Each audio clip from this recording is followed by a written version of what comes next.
the battery energy status, so the state of charge, goes down. The minimum is 11.4 kilowatt hours. But then that is the moment that is crucial for us.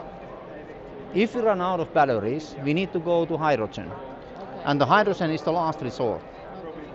And now, if Juho takes one element out of the battery system, I think we can show that what happens.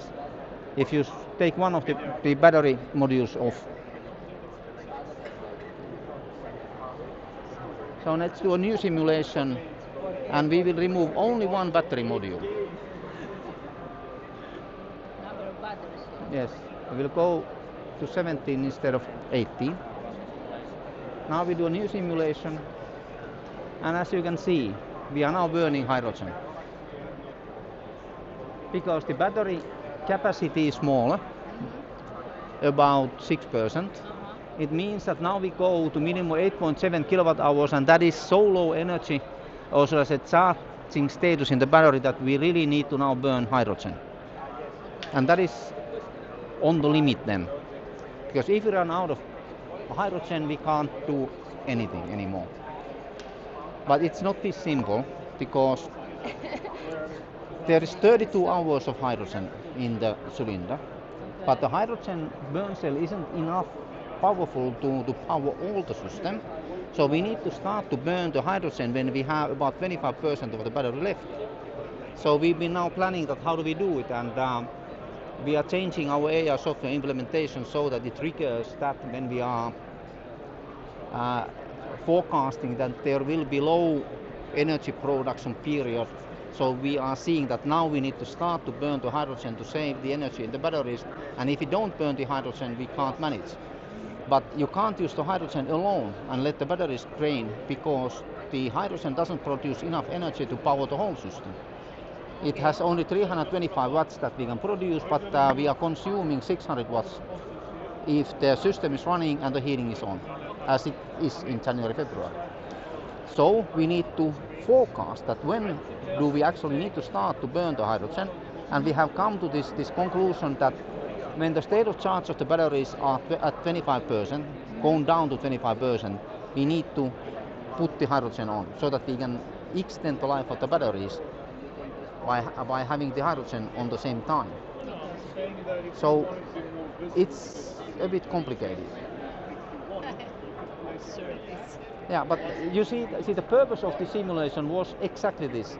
So we can see that in different so I say configurations of the system, you have different behaviors. And now we found the suitable configuration for us, so that it should now be enough for the 12-month period, even the January-February timeframe. But in the end, we'll see it when we run it for 12 months, because every year is a bit different. Yeah. 6G-Versus is a project which consists of 6 pilots, and I'm from University of Oulu. We have Finnish pilot. Finnish pilot is actually a self-sustainable master ship. So we are working on operational of our remote radio site. So, in Finland we have harsh Arctic weather conditions and 90 days of no sunlight.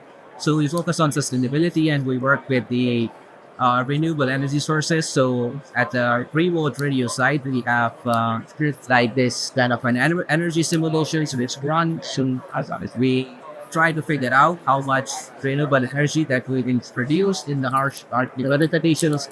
There we have solar panels, we have wind turbine, and for the backup we use 100 kilowatts of backup batteries. And if all the energy sources runs out, then as the last resort, we use the hydrogen fuels. All the components that we have at the remote sites are managed using central controller.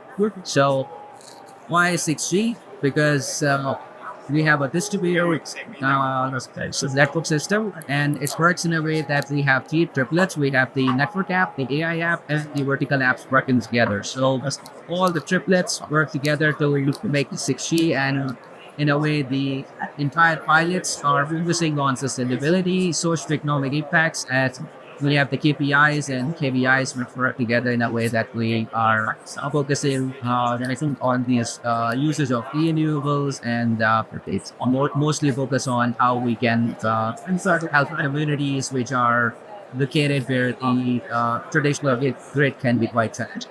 So we have 6 pilots. Then we have the Finnish pilot. Then we have the French pilot.